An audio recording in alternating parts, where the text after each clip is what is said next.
walaupun kita punya potensinya bagus, tapi kalau airnya tidak menunjang, ini jadi satu persoalan besar. Jadi sebenarnya itu kebutuhan dasar masyarakat itu harus kita penuhi dulu, baru kita bisa kembangkan yang lain, Pak. Mereka punya pengharapan, punya suatu impian bahwa ya, air itu akan hadir di dalam kampung, Pak.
Terus seingat saya masih kecil, masih SD itu kalau musim kemarau, kalau nggak ngambil air di sungai, di itu air terjun itu ada sumur digali, terus ada air yang memang debitnya kecil tapi bertahan.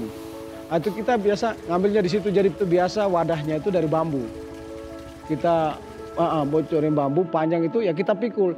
Jadi kadang kalau naik tanjakan itu kepleset, bambu jatuh pecah ya kita cari lagi. Itu sangat luar biasa, tapi ya mau bagaimana.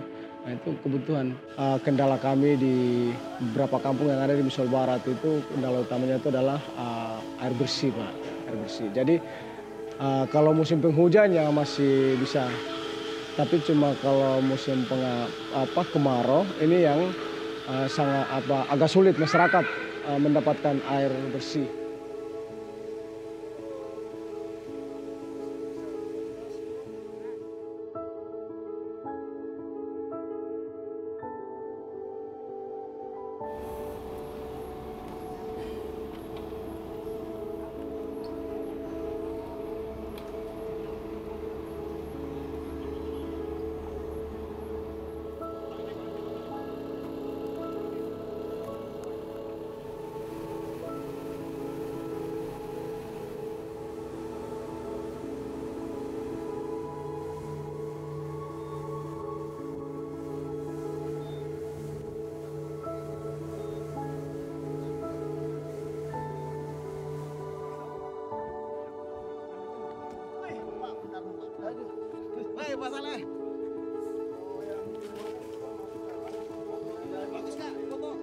Tentunya penggerak masyarakat di Indonesia Timur ini memiliki tantangan tersendiri, kemudian juga permasalahan yang ada di Indonesia Timur ya umumnya unik gitu ya, dan biasanya memang terkait dengan kebutuhan primer ya, ataupun kebutuhan yang sangat penting bagi masyarakat, dan biasanya terkait dengan air.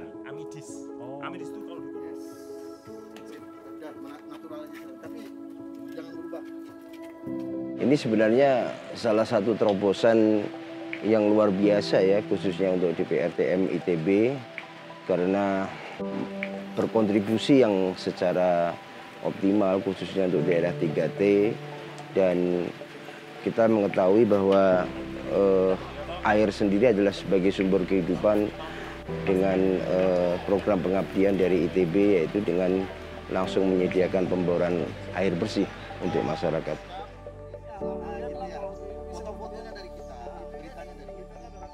Mengapa kalau letak geografis ini berkaitan tentang pengiriman alat bor yang cukup berat, mungkin kurang lebih dari 5 ton, karena kita harus mengirim alat bor dari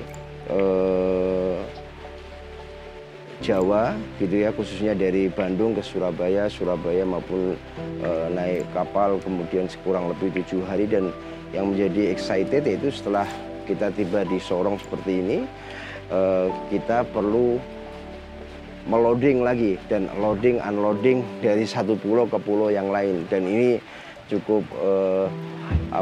menjadi tantangan tersendiri. Dan tetapi alhamdulillah ini berkat kolaborasi dengan masyarakat ini bisa dapat diselesaikan dengan baik kan gitu.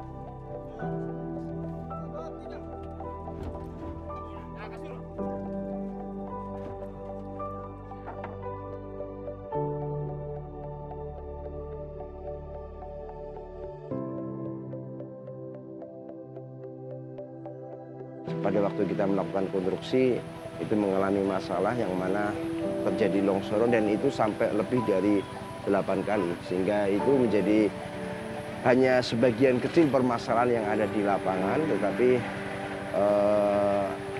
kembali lagi syukur alhamdulillah dengan kolaborasi ITB, masyarakat, dan juga pemerintah Pemda yang khususnya bantuan dari dana desa, itu semuanya bisa berjalan dengan baik dan bisa dimanfaatkan oleh masyarakat. Itu yang menjadi kunci utama, yaitu pertama kita ada kolaborasi, yang kedua itu dari masyarakat desa mereka saling bergotong royong, baik itu soal pendanaan maupun soal dalam pelaksanaan kegiatannya juga. Dan itu menjadi salah satu kunci utama. Sudah menjadi tradisi ataupun kebiasaan turun-temurun sudah dari leluhur, yaitu gotong royong, Pak. Gotong royong. Jadi kalau yang kemarin itu sudah hal biasa, Pak. Sudah hal biasa. Nah, apalagi menyangkut dengan kepentingan umum. Nah, itu masyarakat itu gotong royong itu.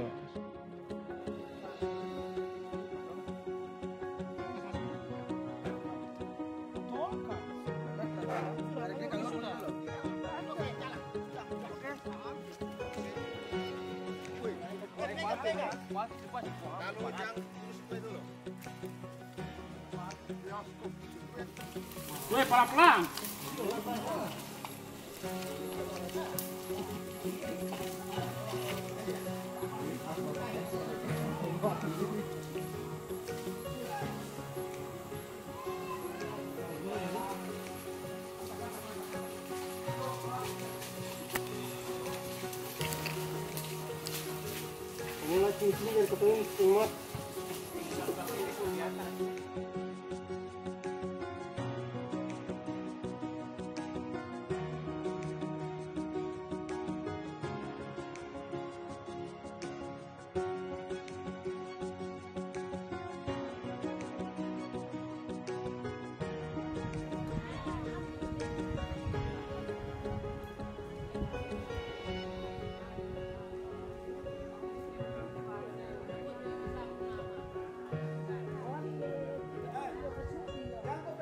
Ya, jadi memang ini alhamdulillah dari DRPM mereka punya ide yang sangat baik ya.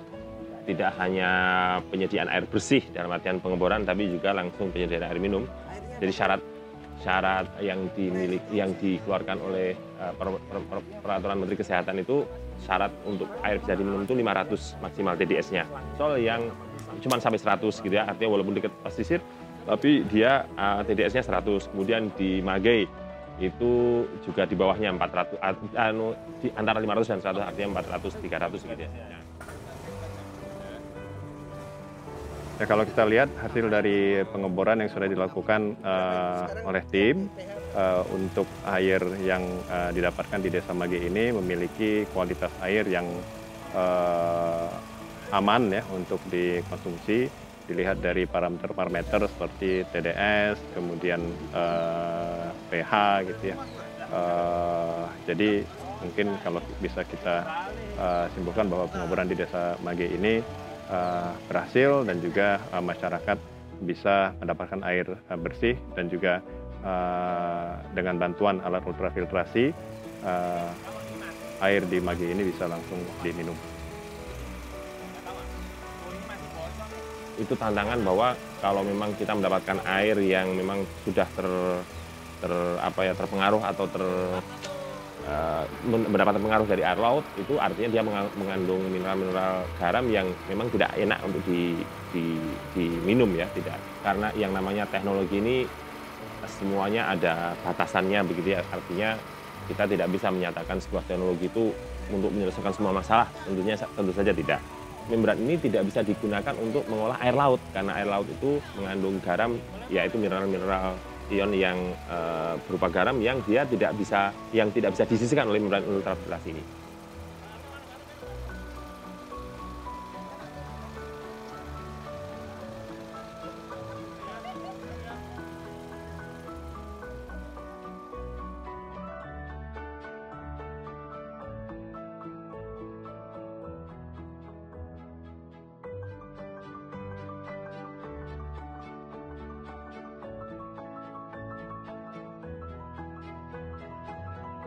Antusias masyarakat sangat suka karena air sudah, pengeboran sudah selesai, tinggal kami dari pemerintah kampung melihat kekurangan apa yang harus mendukung sumur bor itu.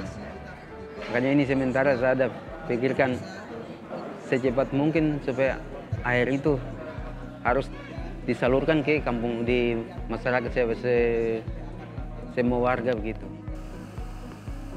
Bagi kami itu ketika melihat warga ya, atau ketika melihat warga itu bisa menggunakan itu, bagi kami itu suatu yang berharga gitu. Maksudnya ketika keahlian atau kebidangan kita digunakan oleh masyarakat, ini merupakan suatu kebahagiaan lah gitu. Kita ajarkan kepada masyarakat supaya mereka itu bisa memelihara, mengoperasikan alat dengan baik. Jadi kami sudah sampaikan kepada mereka cara untuk memelihara dan mengoperasikannya, dan kami berharap sekali bahwa masyarakat bisa melaksanakannya dengan baik, sehingga alat yang kita hibahkan kepada mereka itu bisa bertahan lama, bisa memberi manfaat dalam waktu yang jangka yang panjang. Harapannya juga dengan peran serta tersebut, masyarakat bisa memiliki sense of belonging ya, rasa kepemilikan terhadap alat-alat yang sudah kita berikan ya ke masyarakat, dan juga teknologi yang sudah kita aplikasikan. Mungkin ada hal-hal yang tim pakar ini bisa berikan masukan ataupun mengusulkan kegiatan ini, karena di Gamta kita lihat kondisinya begini, Mageh begini, Kapacol begini. Nah, itu kami masyarakat juga sangat mengharapkan itu.